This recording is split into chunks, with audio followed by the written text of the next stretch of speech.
Assalamualaikum warahmatullahi wabarakatuh. Bagaimana kabarnya anak-anak hari ini? Mudah-mudahan kalian selalu sehat ya.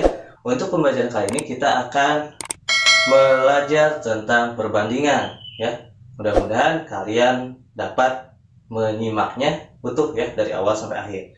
Nah, sebelum kita melakukan pembelajaran, mari kita berdoa terlebih dahulu. Berdoa dimulai.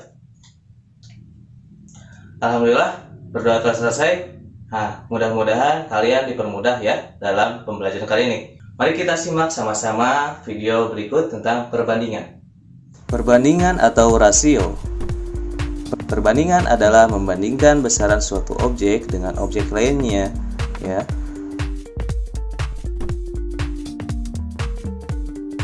Nah, di sini coba kalian perhatikan foto antara laki-laki dan perempuan, ya. Yang tua ataupun yang muda. Di sini kita mendapatkan jumlah anggota seluruhnya ada 16 orang, jumlah laki-laki ada 9 orang, dan jumlah perempuan ada 7 orang. Maka kita dapat membuat perbandingan ya. Laki-laki berbanding seluruh anggotanya yaitu 9 banding 16. Perempuan berbanding seluruh anggotanya adalah 7 banding 16. Dan laki-laki berbanding perempuan adalah 9 berbanding 7. Nah, mari kita coba. Ungkapan yang biasa digunakan pada perbandingan atau rasio. Biasanya yang pertama adalah pecahan. Misalkan 7/16. 7 untuk mewakili perempuan dan 16 mewakili seluruh anggotanya. Dan yang kedua ada dua bilangan yang dipisahkan dengan titik 2. Misalnya 7.216.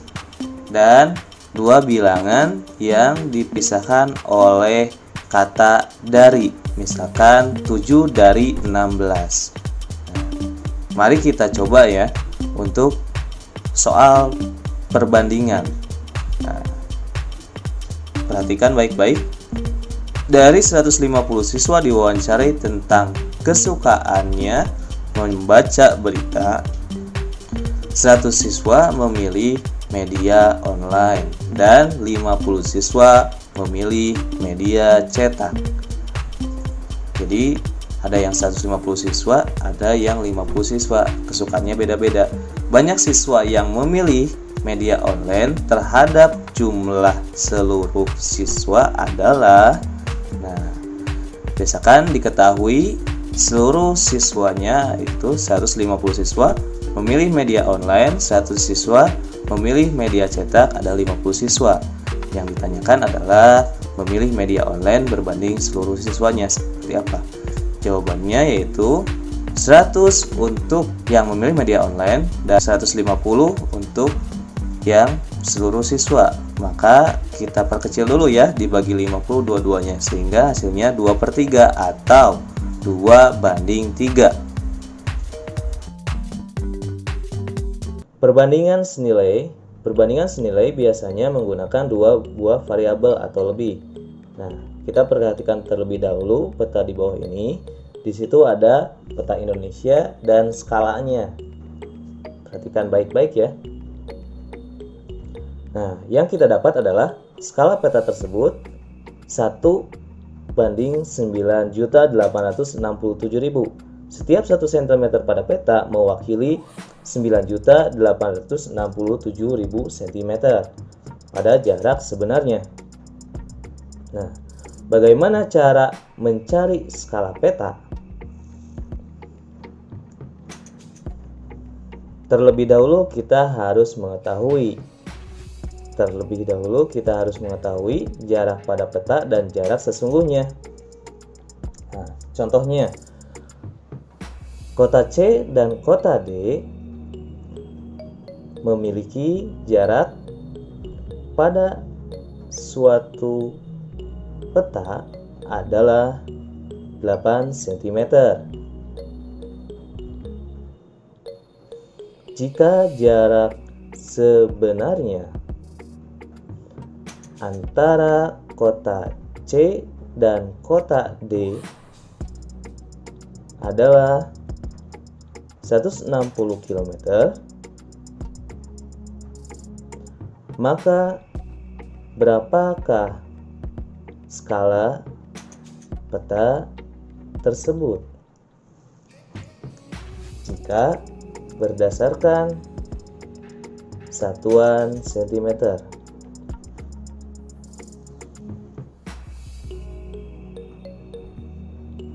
Terlebih dahulu, seperti biasa diketahui, kita tuliskan jarak pada peta adalah 8 cm.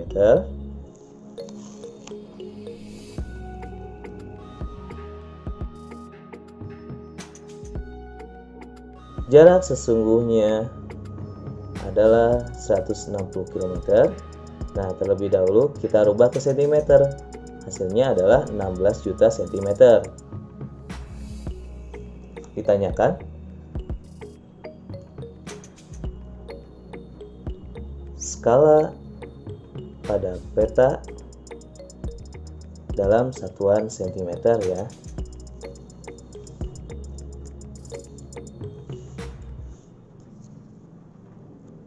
Jawab.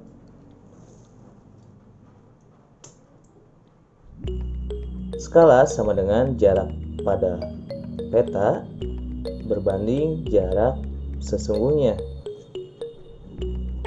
Sama dengan di bawahnya, dituliskan lagi.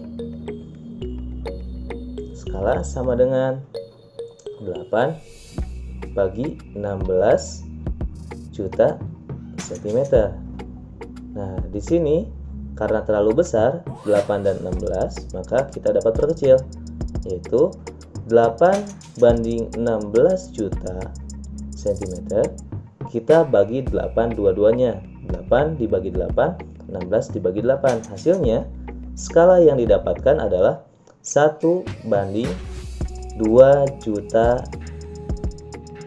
cm. Jadi setiap 1 cm mewakili 2 juta cm.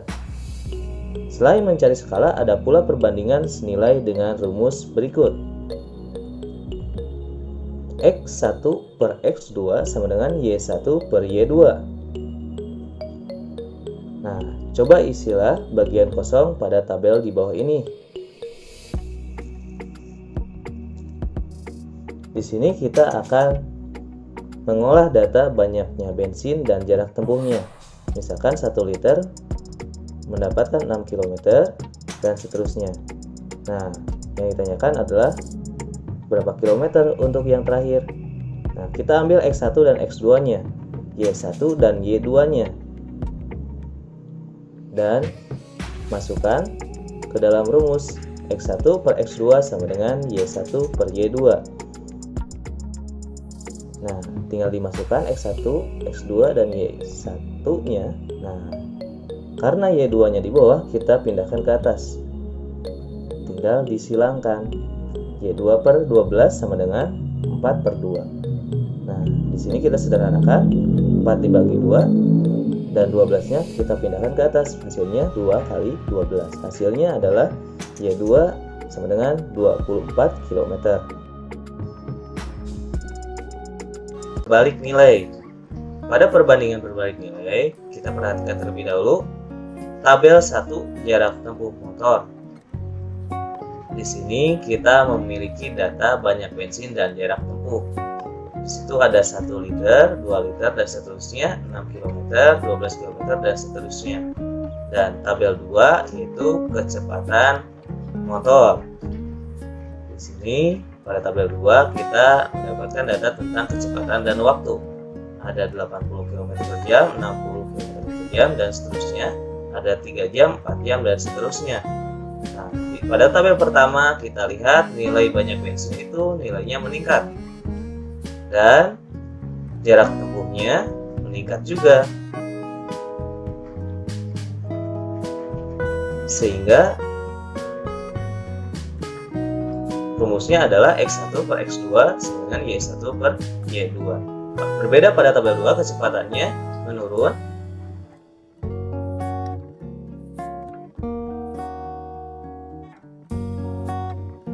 Sedangkan waktunya meningkat. Sehingga rumusnya menggunakan X1 per X2 sama dengan Y2 per Y1. Di sini kita dapat membedakan ya rumusnya, yaitu terdapat pada Y. Sekarang coba isilah bagian kosong pada tabel berikut.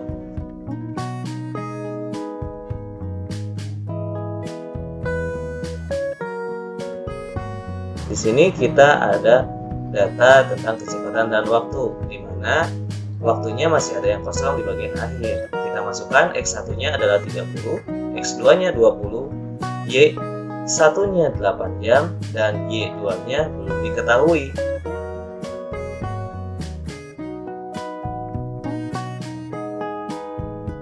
Nah, sekarang kita masukkan rumus X1 per X2 sama dengan Y2 per Y1.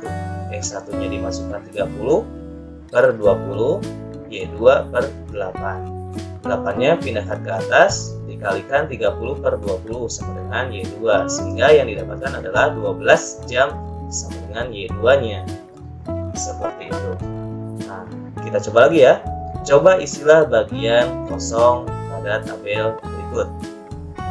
Di sini kita memiliki data tentang kecepatan dan waktu lagi ya. Nah, di situ ada 80 km per jam dan seterusnya. Selanjutnya waktunya ada yang kosong di atasnya, dan yang kedua ada 4 jam. X1-nya adalah 80 km per jam, X2-nya 60 km per jam, Y1-nya belum diketahui, dan Y2-nya adalah 4 jam. Nah, kita masukkan rumusnya X1 per X2 sama dengan Y2 per Y1. X1-nya 80, X2 60, Y2-nya 4, Y1-nya belum diketahui. Kita pindahkan luasnya, Y1 per 4 sama dengan 60 per 80. Hasilnya 4 diataskan, 60 per 80 kali 4, dan hasilnya adalah 3 jam untuk waktunya.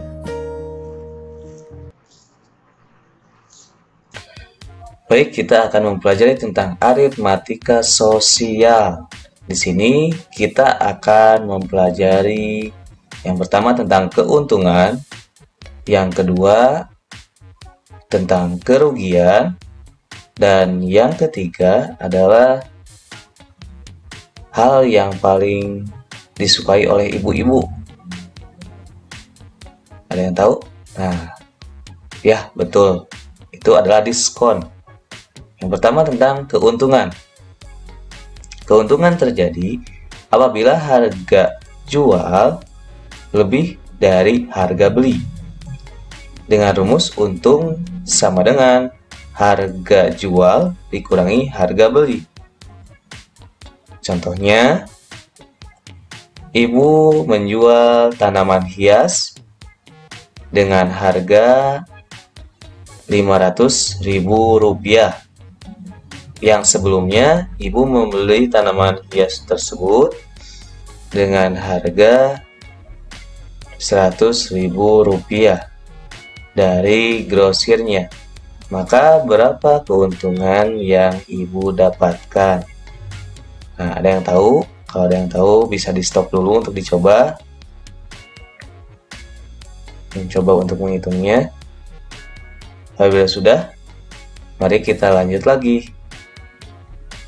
Diketahui harga belinya adalah Rp100.000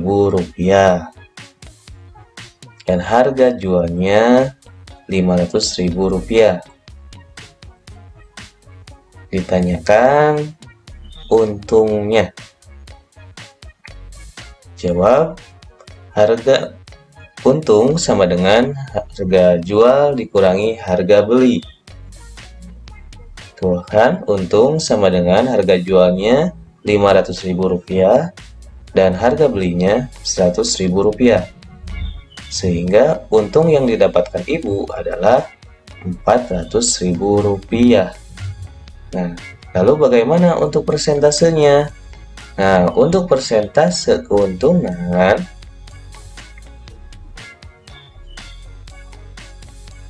kita menggunakan rumus persentase keuntungan sama dengan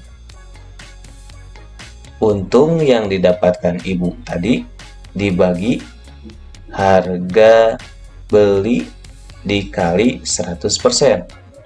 Nah, kita turunkan ke bawah, persentase untung sama dengan untungnya dimasukkan yang tadi, yang ibu dapatkan Rp400.000, dan per harga belinya yaitu Rp100.000 dikali 100%.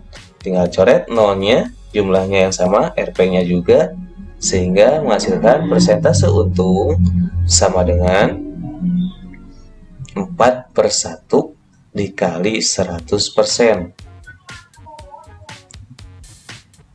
Sehingga didapatkan persentase keuntungan yang didapatkan ibu adalah sebesar 400%, 4 kali lipatnya.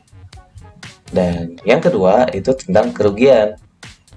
Nah, kerugian terjadi apabila harga jual kurang dari harga beli. Dengan rumus rugi sama dengan harga beli dikurangi harga jual. Contohnya, ayah menjual ikan hias dengan harga Rp20.000 yang sebelumnya ayah membelinya dengan harga Rp25.000 dari peternakan ikan. Maka berapa kerugian yang ayah dapatkan? Coba bisa di stop dulu untuk mengerjakan.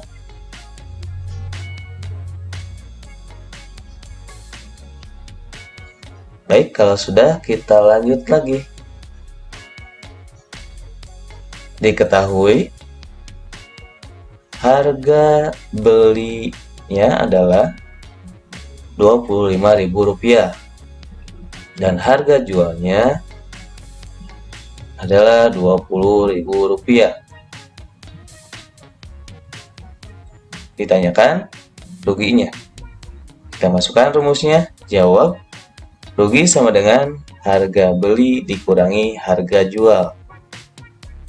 Turunkan lagi ke bawah, rugi sama dengan harga belinya Rp25.000 dan harga jualnya Rp20.000. Kita kurangi sama dengan kerugian yang ayah dapatkan adalah Rp5.000. Lalu berapakah persentase yang ayah dapatkan atau persentase kerugian yang ayah dapatkan? Nah, rumusnya hampir sama seperti keuntungan. Tapi di sini kita ganti persentase rugi sama dengan rugi dibagi harga beli dikali 100%. Sehingga kita masukkan ke bawah, persentase rugi sama dengan rugi yang ayah dapatkan adalah Rp5.000 dibagi harga belinya Rp25.000 dan dikali 100%. Kita coret nolnya sama banyak, yang di atas sama yang di bawah, termasuk yang 100%-nya. Nah, yang 100 dibagi 25. Sehingga didapatkan persentase rugi 5/1 dikali 4%. 4% dari 100 bagi 25. Persentase ruginya yang didapatkan adalah 20%. Selanjutnya, nah ini tentang diskon.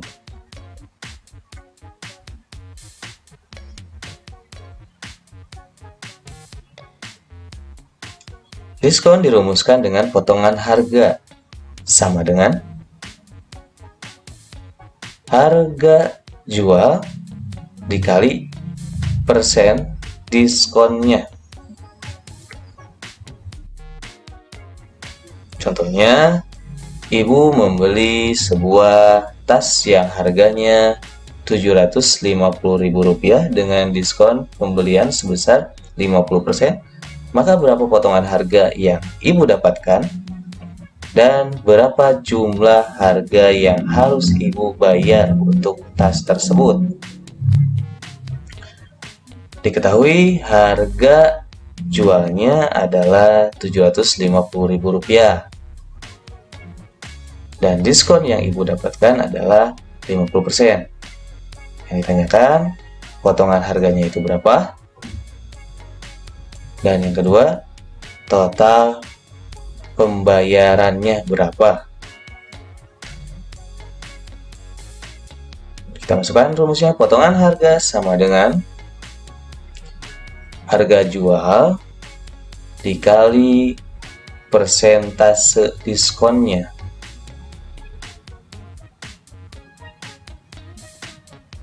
Bukan, potongan harga sama dengan harga jualnya itu tadi Rp750.000 dikali, nah yang 50% itu dikebawahkan, persennya ditukar jadi 50/100. Nah, kita coret nolnya 2 yang di atas dan yang di bawah, sehingga didapatkan potongan harga yang ibu dapatkan adalah sebesar 7.500 dikali 50, sehingga hasilnya adalah Rp375.000. Lalu totalnya berapa yang harus ibu bayar? Total pembayaran sama dengan harga jual dikurangi potongan harga, atau total pembayaran sama dengan, kita masukkan harga jualnya adalah Rp750.000 dikurangi Rp375.000 untuk potongan harganya, sehingga yang harus ibu bayarkan adalah sebesar Rp375.000, setengahnya ya, karena 50%. Lalu bagaimana cara mencari diskon? Kalau tadi kan potongan harga, sekarang mencari diskon bagaimana? Nah, dalam perumusannya untuk mencari diskon adalah diskon sama dengan potongan harga per atau dibagi harga jual dikali 100%. Contohnya, Dani merakit komputer dengan harga Rp18 juta. Nah, karena Dani merakit komputernya dengan harga yang lumayan besar, Dani digolongkan dalam anggota premium atau konsumen premium dan mendapatkan potongan harga sebesar Rp900.000. Lalu berapa besar diskonnya yang Dani dapatkan dari toko tersebut? Coba bisa di stop dulu untuk mencoba menghitung. Kalau sudah, mari kita lanjut lagi. Diketahui harga jualnya adalah Rp18 juta.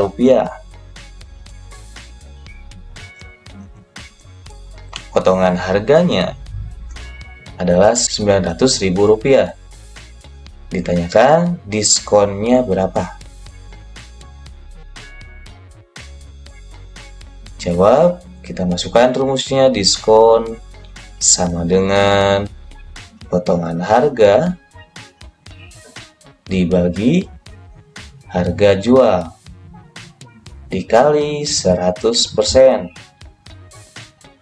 Turunkan diskon sama dengan, masukkan potongan harganya Rp900.000 dan harga jualnya adalah Rp18 juta dikali 100%.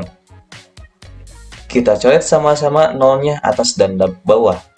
Yang masuk yang 100 itu termasuk di atas, sehingga didapatkan diskon sama dengan 90 dibagi 18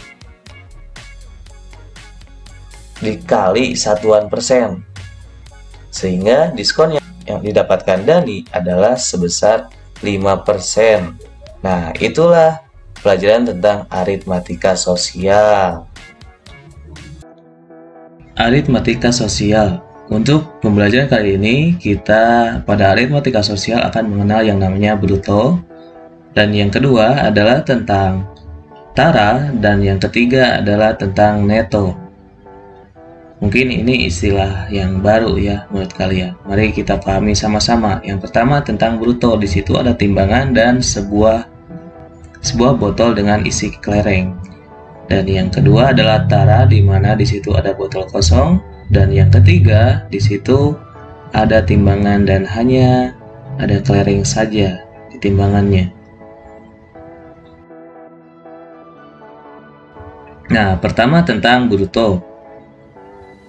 Bruto adalah berat kotor yang intinya adalah penjumlahan antara tara atau berat wadah ditambah dengan neto atau berat bersih.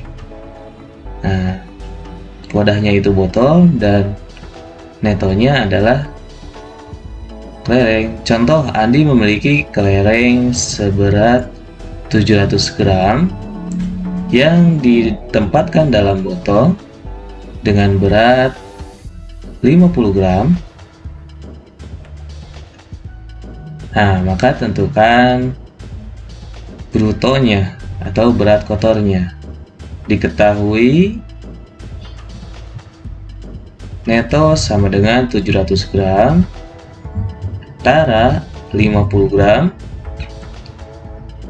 dan ditanyakan adalah brutonya. Jawab, kita masukkan rumusnya, bruto sama dengan tara ditambah neto. Setelah itu masukkan pula angkanya, tara adalah 50 gram dan netonya 700 gram, sehingga hasilnya 750 gram. Dapat dilihat dari gambar di samping.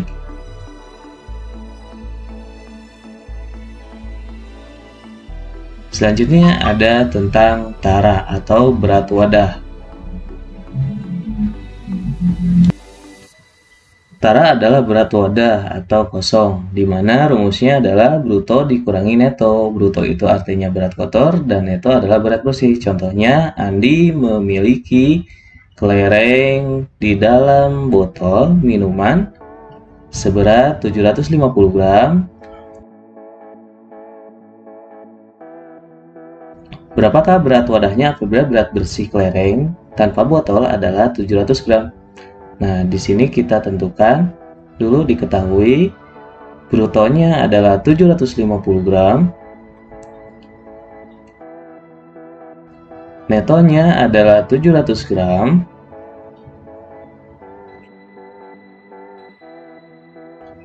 Dan ditanyakan taranya berapa?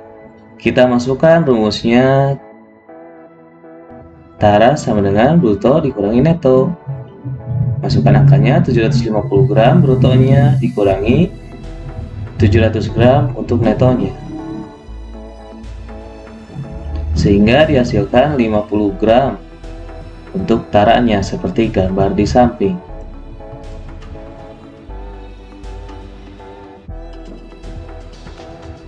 Selanjutnya yang terakhir tentang neto, di mana definisi neto adalah berat bersih, artinya hanya isinya saja, dengan rumus bruto atau berat kotor dikurangi tara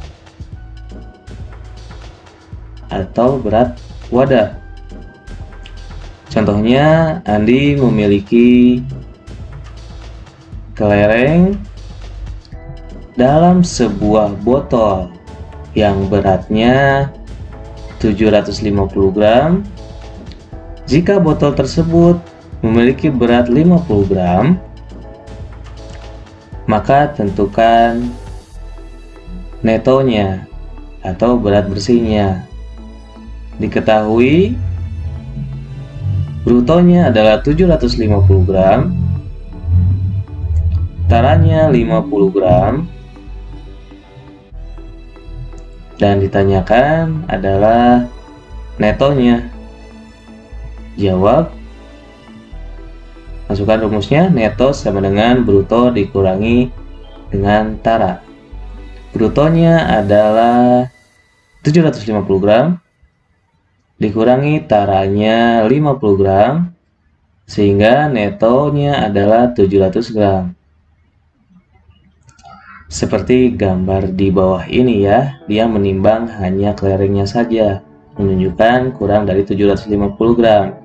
Selain itu, ada pula yang namanya persentase neto atau persentase berat bersih. Neto, persentase neto, rumusnya adalah persentase neto sama dengan neto dibagi bruto dikali 100%.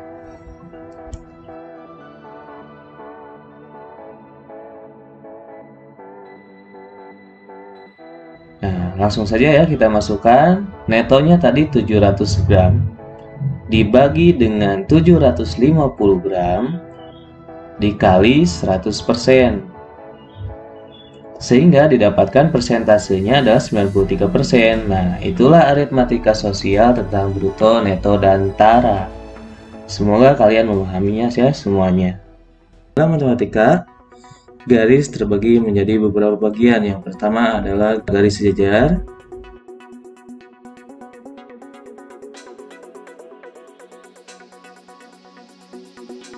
Yang kedua adalah garis berpotongan. Yang ketiga adalah garis berhimpitan.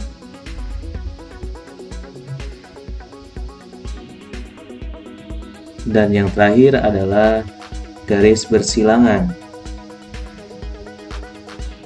Yang pertama adalah garis sejajar, yaitu jika garis tersebut berada dalam satu bidang datar serta tidak akan pernah bertemu atau berpotongan apabila garis tersebut diperpanjang.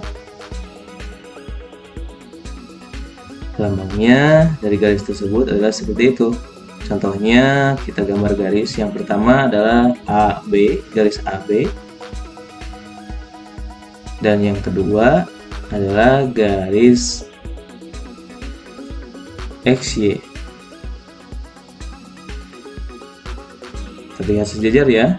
Contohnya kita gambarkan sebuah kubus dengan tanda ABC-nya.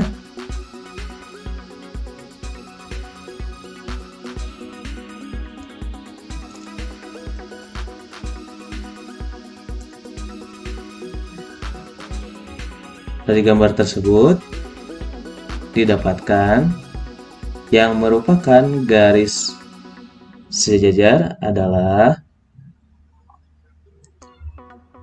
AB dengan CD, AC dengan BD, CD dengan EF, CE dengan DF, dan BG dengan DF, BD dengan FG.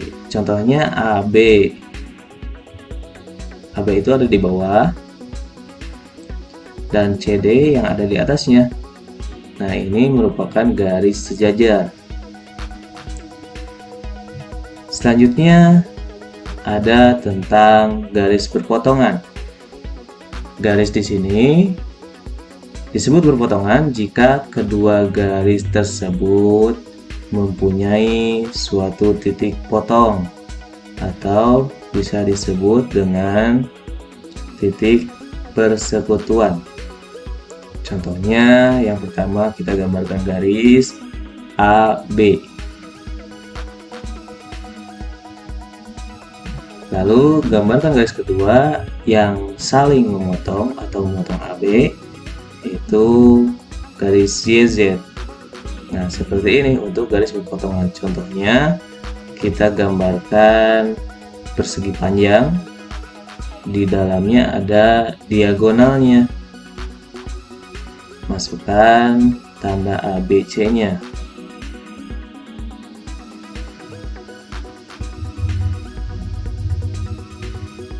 Nah, dari sini kita dapatkan garis perpotongan adalah garis AC dengan BD. karena memiliki titik potong diagonal AC dengan garis diagonal BD. Nah, itu merupakan garis berpotongan. Selanjutnya yang ketiga adalah garis berhimpit. Dua garis akan disebut berhimpit jika kedua garis tersebut mempunyai setidaknya dua titik potong. Contohnya yang pertama garis lurus dengan warna merah, garis AB. Dan yang kedua garis dengan warna yang berbeda, tapi dia menyatu dengan AB, yaitu garis XY. Nah, ini saling berhimpit ya. Contohnya pada jam. Di sini jarum jam yang pendek dan panjang saling menimpa sehingga dapat disebut berhimpitan, seperti garis AB dengan XY. Seperti itu untuk garis berhimpit. Dan yang terakhir adalah garis bersilangan. Disebut garis bersilangan apabila saling bersilang jika kedua garis tersebut tidak sejajar serta tidak berada pada satu bidang. Intinya akan ketemu gimana pun juga. Contohnya kita gambarkan sebuah kubus dengan jaring-jaringnya dan titiknya.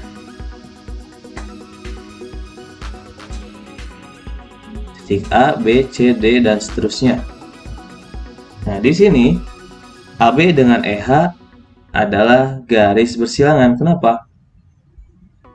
Karena memiliki arah yang berbeda.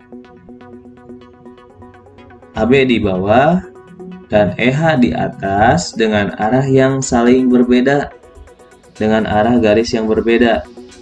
Nah, ini disebut dengan garis bersilangan.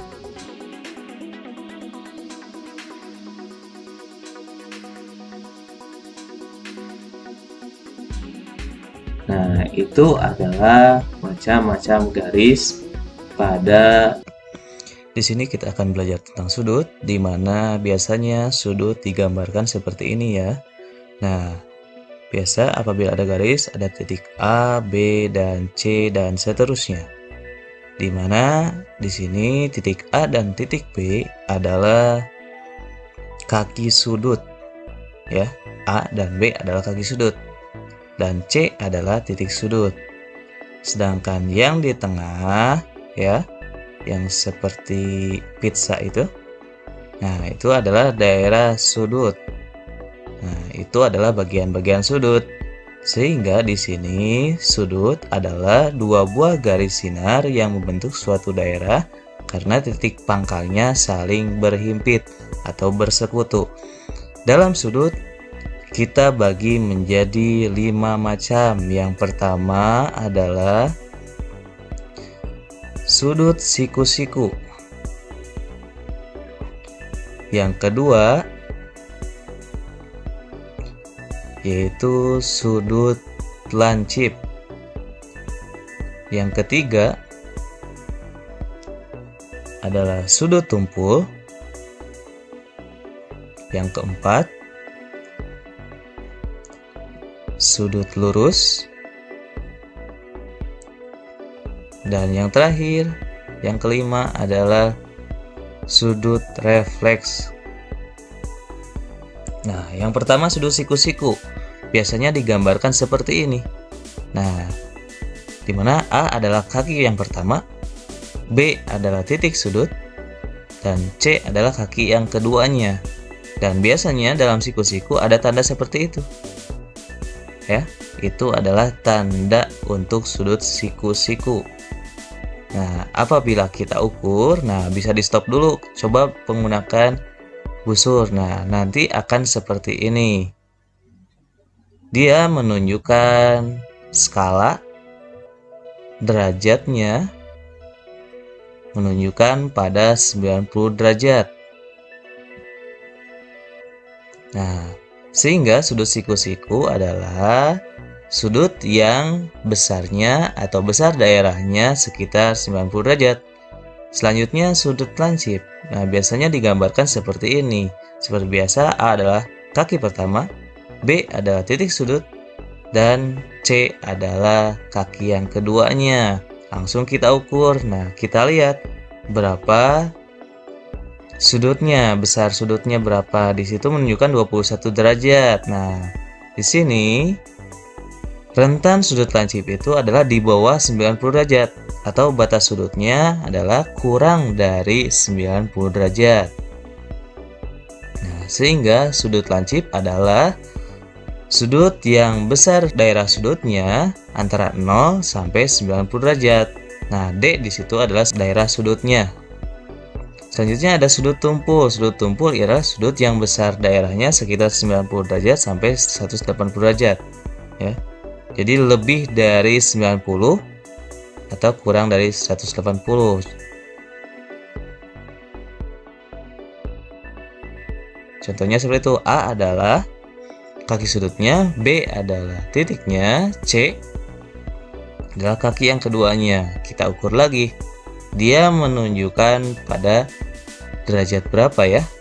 Nah, di situ terlihat bahwa dia menunjukkan skala 140 derajat. Selanjutnya adalah sudut lurus. Sudut lurus ialah sudut yang besar daerahnya sekitar 180 derajat atau pas 180 derajat. Contohnya adalah seperti ini.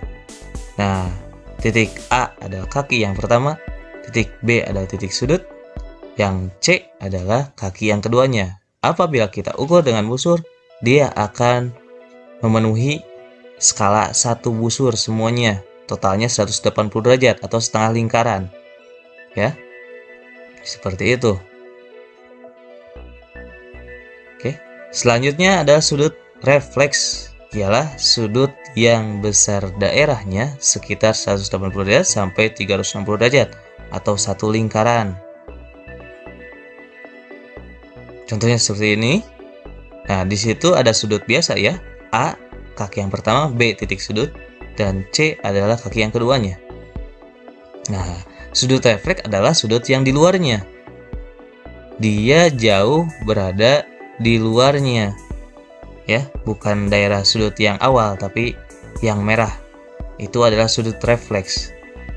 Nah, untuk mengukurnya, kita ukur dulu sudut yang biasanya. Daerah sudut yang biasa itu menunjukkan skala 135 derajat. Sedangkan sudut refleksnya adalah 360 dikurangi 135 derajat. Hasilnya 225 derajat. Nah, itulah sudut refleksnya ya. Jadi satu lingkaran penuh dikurangi sudut yang awal. Seperti itu. Itulah materi tentang sudut ya. Mudah-mudahan kalian paham semuanya ya. Hubungan antar dua sudut yang akan kita pelajari kali ini terbagi menjadi beberapa bagian. Yang pertama yaitu adalah sudut berpenyiku. Yang kedua adalah sudut berpelurus. Dan semuanya nanti akan diaplikasikan dalam dua garis sejajar berpotongan. Nah, yang pertama adalah sudut berpenyiku. Kita buat garis seperti ini. Ada titik A, B, dan C. Pada bab sebelumnya ini dinamakan sudut siku-siku kan. Dan sudutnya yaitu 90 derajat. Lalu bagaimana kalau kita potong di bagian B? Nah, kita masukkan kaki D. Jika ABD adalah 30 derajat, nah, lalu DBC-nya berapa? Nah, itu sisanya yaitu 90 dikurangi 30, hasilnya 60 derajat. Nah, itu adalah sudut berpenyiku. Seperti itu. Jadi, sudut siku-siku dibagi dua. Selanjutnya ada sudut berpelurus. Kita gambarkan garis terlebih dahulu. Dua buah garis. Yang pertama ada titik A, titik B, dan titik C. Nah, kalian tahu ABC itu adalah sudut lurus atau 180 derajat. Lalu bagaimana kalau kita potong? Dan titik D atau kaki D di situ. Jika diketahui CBD adalah 45 derajat, lalu sisanya berapa untuk DB ABD? Hasilnya 180 dikurangi 45 derajat, hasilnya 135 derajat.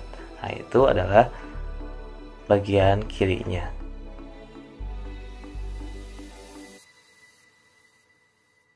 Selanjutnya adalah dua buah garis berpotongan. Nah, kita gambarkan seperti ini, ada satu buah garis dipotong oleh dua buah garis. Nah, ada A, ini sudut A, sudut B, sudut C, dan sudut D. Dan di bawahnya ada sudut W, sudut X, sudut Y, dan sudut Z. Nah, dari sini sudut A akan sama dengan sudut W. Sudut B akan sama dengan sudut X. Sudut C akan sama besarnya dengan sudut Y. Dan seterusnya, sudut D akan sama dengan sudut Z. Seperti itu. Contohnya, kita gambarkan juga garis dipotong oleh dua buah garis. Seperti itu. Seperti yang kiri tadi. Nah, kita tuliskan sudut A, sudut B-nya kita ganti misalkan 45 derajat. Sudut C-nya 135 derajat. Dan sudut D-nya nggak diketahui. Tuliskan sudut W, sudut X, sudut Y, dan sudut Z. Nah, di sini sudut X akan sama seperti yang di atas, 45 derajat besarnya. Dan sudut Y juga akan sama seperti yang atasnya, sudut C, 135 derajat. Seperti itu. Nah, ini adalah hubungan antar dua sudut dalam matematika. Nah, di sini dalam persegi itu terbagi menjadi 6. Yang pertama adalah persegi 4, ya. Yang kedua adalah persegi panjang.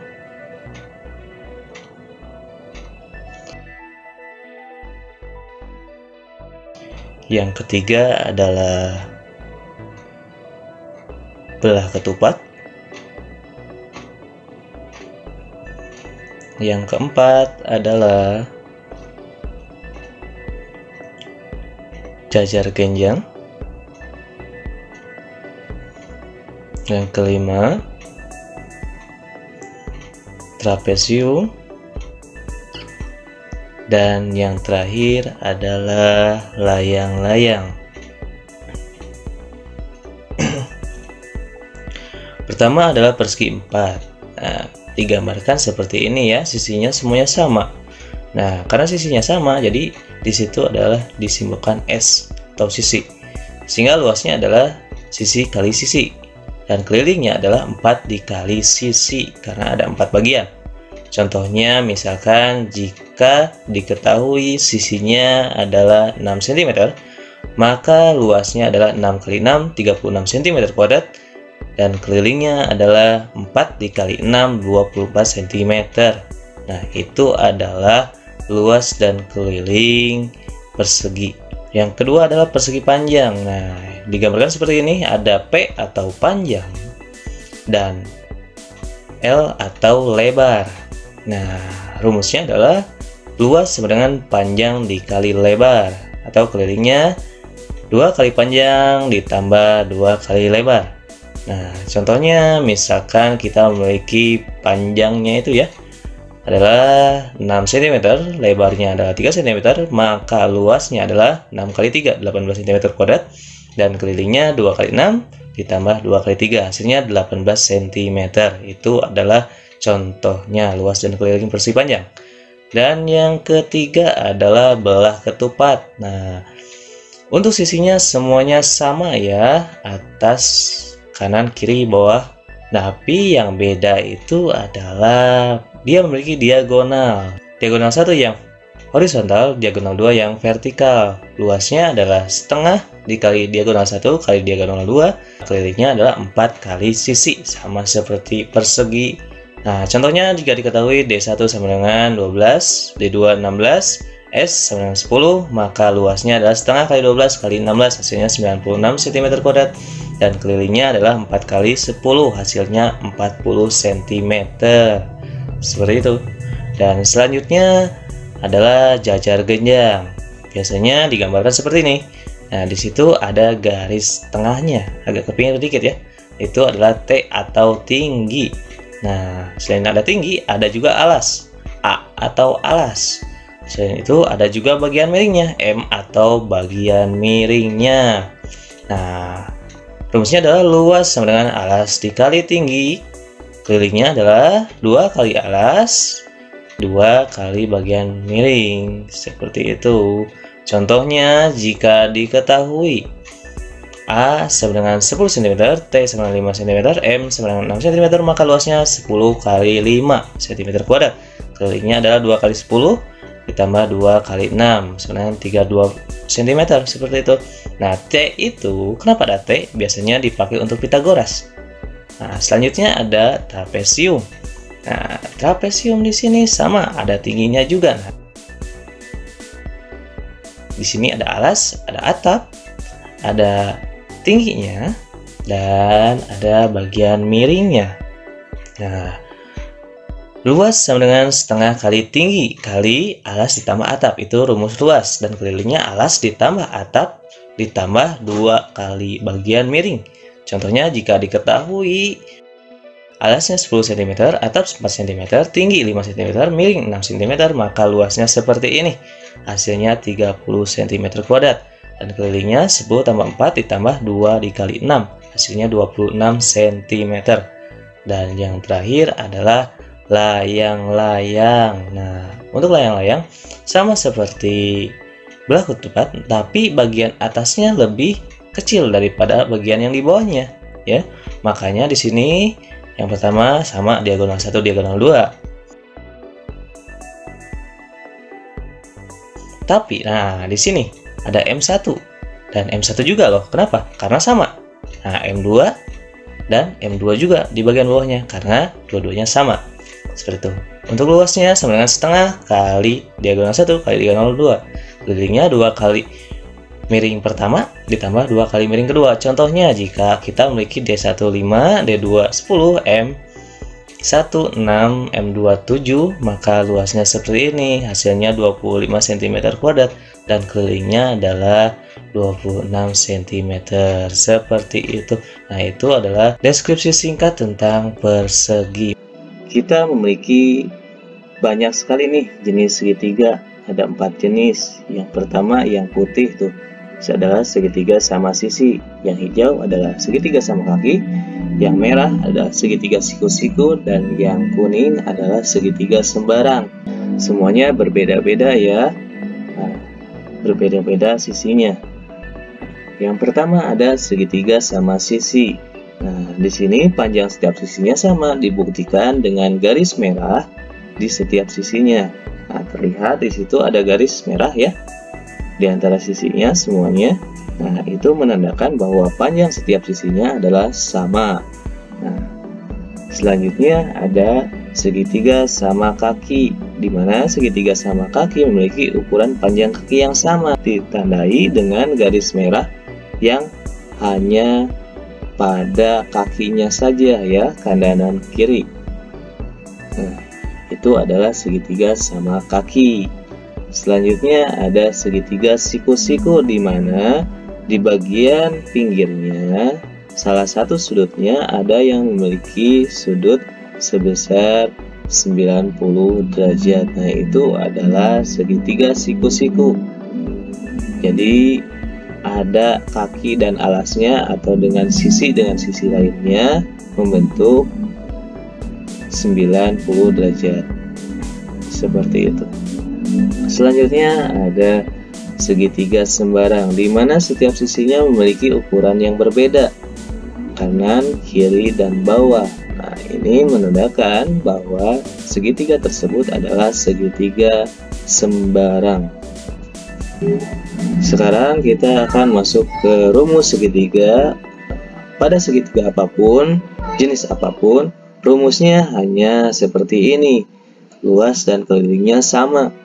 Contohnya, jika diketahui sebuah segitiga memiliki tinggi 10 cm dan alas 6 cm, maka luasnya, menggunakan rumus luas sama dengan setengah kali alas kali tinggi. Nah, kita masukkan alasnya 6, tingginya 10. Jadi setengah kali 6 kali 10, hasilnya 30 cm kuadrat. Nah, selanjutnya untuk kelilingnya, jika diketahui sebuah segitiga memiliki sisi 5 cm, 7 cm, dan 6 cm, maka kelilingnya tinggal ditambahkan semuanya. Sisi tambah sisi tambah sisi, 5 tambah 7 tambah 6, hasilnya 18 cm. Itu untuk rumusnya. Setiap segitiga semuanya sama rumusnya, tidak ada yang berbeda. Nah, selanjutnya garis istimewa. Ada garis istimewa yang berupa garis tinggi segitiga. Nah, garis tinggi segitiga itu seperti apa? Garis yang ditarik dari atas ke bawah, atau yang membelah dua, yang membentuk ketinggian sebuah segitiga. Seperti itu. Selanjutnya ada garis istimewa, garis bagi segitiga, di mana garis di sini membelah sudut suatu segitiga menjadi dua bagian dan memiliki sudut yang sama dua-duanya ya, kanan dan kiri. Misalkan yang kanan 25, yang kiri 25 derajat juga. Nah, ditandai dengan sudut yang warna merah tersebut di atas dalam segitiga. Jadi membagi sudut menjadi dua, itu adalah garis bagi segitiga. Selanjutnya ada garis berat segitiga. Nah, garis berat segitiga ini sama dari atas ke bawah, dimana di sini membagi ukuran panjangnya yang di bawah tuh, garis merah. Jadi garis tersebut membagi ukuran panjang sisinya menjadi dua bagian dengan ukuran yang sama. Misalkan yang kanan 2 cm, yang kiri 2 cm juga, atau lebih seperti itu. Misalkan 4 cm yang kanan, 4 cm juga yang kiri. Itu adalah garis berat. Selanjutnya ada garis sumbu segitiga. Nah, pada garis sumbu segitiga ini tidak dari ujung ya, tidak dari sudut memotongnya, tapi garis tersebut sembarang dan membentuk sudut 90 derajat. Nah, terlihat dari kotaknya ya. Jadi yang sebelah kanan itu membentuk sudut 90 derajat, yang kiri 90 derajat juga, seperti itu. Itu adalah garis sumbu. Mengukur luas bangun datar tak beraturan. Nah, banyak sekali benda di sekitar kita yang memiliki berbagai macam bentuk namun sulit untuk diukur ya. Ada gabungan segitiga dan kotak, lingkaran dan kotak, dan masih banyak lagi. Nah, coba perhatikan gambar jerapah di bawah. Nah, ada yang dapat mengukur luasnya. Nah, itu kan gabungan antar bangun ya. Bisa jadi kotak, bisa jadi ada lingkaran di situ. Nah, lalu bagaimana sih cara mengukurnya? Nah, mari kita pecahkan sama-sama cara mengukurnya. Yang kita butuhkan, siapkan terlebih dahulu. Pertama adalah buku berpetak yang kotak-kotak, gambarnya seperti itu di dalamnya. Terus pensil atau pulpen. Dan yang ketiga adalah benda yang akan kita ukur. Mau itu penghapus, penggaris, gunting, atau benda apapun di sekitar kita yang hendak kita ukur di buku berpetak tersebut. Nah, selanjutnya, coba kalian letakkan benda yang kalian maksud. Nah, contohnya di sini ada gunting diletakkan di kertas berpetak. Setelah itu kalian coba jiplak gambar tersebut ya. bagian pinggirnya sehingga membentuk gambar seperti ini. Nah, di situ totalnya 17 satuan. Dari mana? Lihat kotak kuningnya. Nah, cari bagian yang paling memenuhi atau hampir satu kotak. Jadi kalau kotaknya hanya sedikit itu nggak usah dihitung, cukup yang hampir memenuhi atau lebih banyak tertimpa gambarnya daripada bagian kosongnya. Nah, contohnya itu ada 17 satuan. Kita hitung yang kuningnya 1, 2, 3, 4, 5, 6, 7, 8, 9, 10, 11, 12, 13, 14, 15, 16, 17. Itu untuk luas gunting ya, semuanya adalah 17 satuan. Nah, selanjutnya coba, ada yang tahu berapa satuan benda tersebut?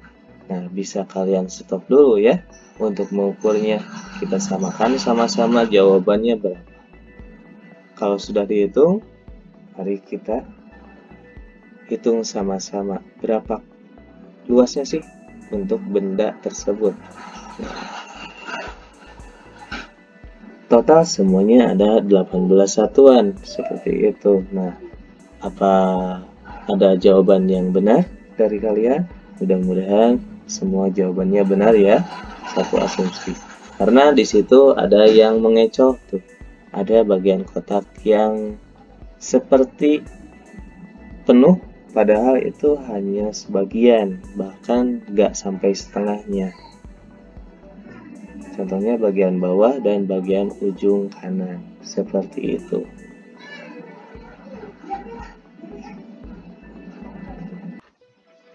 Mengolah data bagian pertama.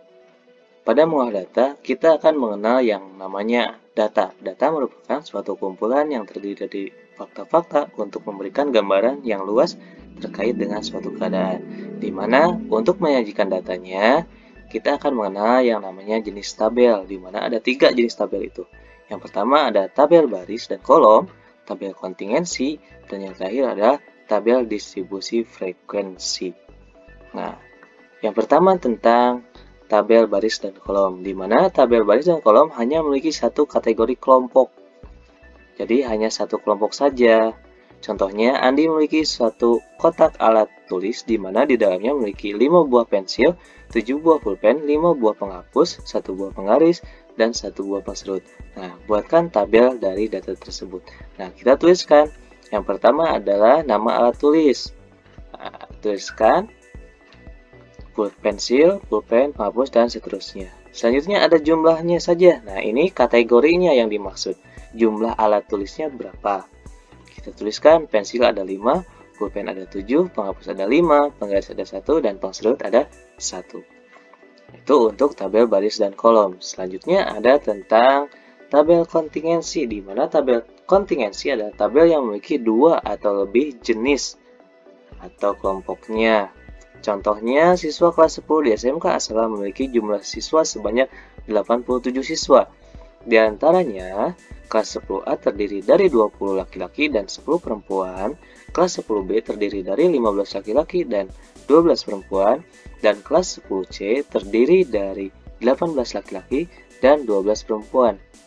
Nah, buatkan tabel dari data siswa tersebut. Nah, kita tuliskan di situ ada namanya, nama kelas. Nah, selanjutnya ada jenisnya. Nah, ini karena di data ada 2 jenis, yaitu laki-laki dan perempuan, kita pisahkan. Jadi, kelas 10A, tulis di bawahnya laki-laki ada 20, perempuannya ada 10. Kelas 10B, laki-lakinya ada 15, dan perempuan dituliskan 12. Dan 10C, laki-laki 18, perempuan 12. Seperti itu. Jadi maksudnya, kontingensi adalah tabel yang memiliki 2 jenis kriteria. Ya. Dan yang terakhir adalah tabel distribusi frekuensi, di mana tabel yang memisahkan jenis data dengan rentan atau interval tertentu dengan jarak rentan yang sama. Contohnya, Dilan sedang membuat sebuah aplikasi untuk mengacak nomor dari kartu nama dengan rentan nomor dari 1 sampai 10. Jika yang keluar berupa angka 1, 1, 2, 4, 8, 9, 2, 6, dan 4, tentukanlah distribusi frekuensi menjadi dua interval. Nah, contohnya kita lihat interval kita menjadi 2. Karena itu yang ditanyakan adalah dua interval. Jadi kita bagi 2, 1 sampai 10 yaitu 1 sampai 5 dan 6 sampai 10. Dua-duanya sama intervalnya, jaraknya. 1 sampai 5 itu jaraknya 5 angka. 6 sampai 10 jaraknya 5 angka juga. Nah, itu adalah jarak atau interval atau rentannya yang sama. Nah, selanjutnya kita lihat untuk frekuensinya berapa. Nah, frekuensi adalah banyak jumlahnya angka pada interval tersebut. Misalkan pada interval 1 sampai 5 frekuensinya ada berapa? Kita lihat ke data yang di atas. Contohnya ya. Yang termasuk ke dalam interval 1 sampai 5 mana saja? 1 1 2 4 2 4. Jadi semuanya ada 6 angka. 1 1 2 4 2 dan 4. Selanjutnya untuk interval yang 6 sampai 10. Nah, angka dari 6 sampai 10 itu apa saja? Kita lihat di data di atas. Ada 8, 9, dan 6. Jadi semuanya ada 3 angka. Nah, itu adalah contoh mengolah data bagian kedua, di mana di sini kita akan belajar tentang diagram, yaitu representasi data dalam bentuk visual dan keterangan yang menyampaikan informasi dari hasil pengolahan data. Nah, jenis diagram itu terbagi 3 menjadi diagram batang, diagram garis, dan diagram lingkaran. Yang pertama adalah diagram batang, di mana penyajian data yang setiap informasi menunjukkan jumlah atau banyaknya data dengan menampilkan dalam bentuk batang ya. Jadi tampilannya dalam bentuk batangan. Nah, contohnya kita memiliki data nama, alat tulis, pensil, dan pulpen, penghapus, dan seterusnya. Jumlahnya 575, 12. Nah, kita gambarkan diagram batangnya seperti ini. Jadi, pensil itu jumlahnya 5. Kita tarik garis ke angka 5 di situ di antara 4 dan 6. Selanjutnya, pulpen adalah banyaknya 7. Dan di situ letaknya antara perbatasan 8 dan 6. Selanjutnya, penghapus ada 5 antara 4 dan 6. Dan 1 penggaris itu adalah antara 0 dan 2. Dan yang terakhir adalah pengserut, yaitu 2 pas dengan garis angka 2. Selanjutnya, diagram garis, di mana penyajian data yang setiap informasinya menunjukkan jumlah atau banyaknya data dengan menampilkan dalam garis. Nah, di sini contohnya sama seperti tadi. Nah, yang berbeda, yang tadinya adalah diagram batang, di sini kita akan menggunakan garis saja, di mana di situ pensil memiliki garis ke angka 5. Jadi hanya ketinggiannya sampai angka 5. Pulpen garisannya hanya sampai angka 7. Penghapus di angka 5. Penggaris batasannya sampai angka 1 ketinggiannya, dan pengserut ketinggiannya sampai angka 2. Dan selanjutnya kita ambil garis setiap titiknya dari pensil, tarik garis ke pulpen, selanjutnya ke penghapus, ke penggaris, dan pengserut. Itu adalah diagram garis. Dan yang terakhir adalah diagram lingkaran, di mana penyajian data yang setiap informasinya menunjukkan jumlah atau banyaknya data dengan menampilkan dalam bentuk lingkaran. Nah, di sini kita harus pakai rumus. Kenapa? Karena kita harus menentukan sudut lingkaran tersebut per masing-masing jenisnya. Nah, rumusnya seperti itu. Besar sudut sama dengan frekuensi dibagi jumlah total dikali 360 derajat atau satu lingkaran penuh. Contohnya nama alat tulis seperti pensil, pulpen, penghapus, penggaris. Jumlahnya 5, 7, 5, 1. Nah, kita cari terlebih dahulu sudutnya setiap jenisnya berapa saja. Yang pertama ada sudut pensil. Jumlahnya 5 dibagi 18. 18 dari mana? Total seluruh jumlahnya 5 ditambah 7 ditambah 5 ditambah 1. Hasilnya 18.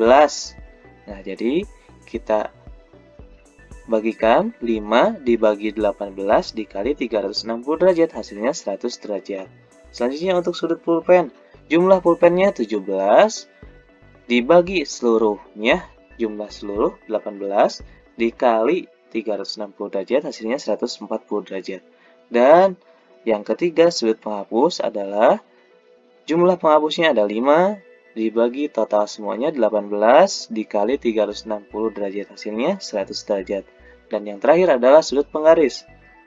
Nah, penggaris di situ hanya ada 1 dibagi total semuanya ada 18 dikali 360 derajat, hasilnya 20 derajat. Nah, dari semuanya itu kita tuangkan semuanya dalam bentuk lingkaran ya. Nah, kalian bisa coba stop dulu. Kalian ukur masing-masing tiap sudutnya. Contohnya itu ada pensil yang warna biru. Nah, coba kalian stop dulu, coba kalian ukur dengan busur apakah benar itu 100 derajat. Dan untuk pulpen yang merah, stop dulu, benar enggak itu 140 derajat.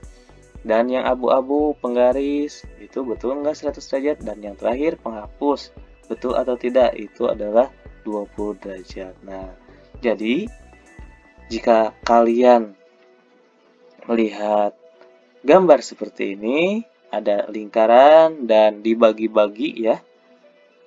Ada sudut pertama, kedua, dan seterusnya, berarti itu adalah representasi yang berupa diagram lingkaran.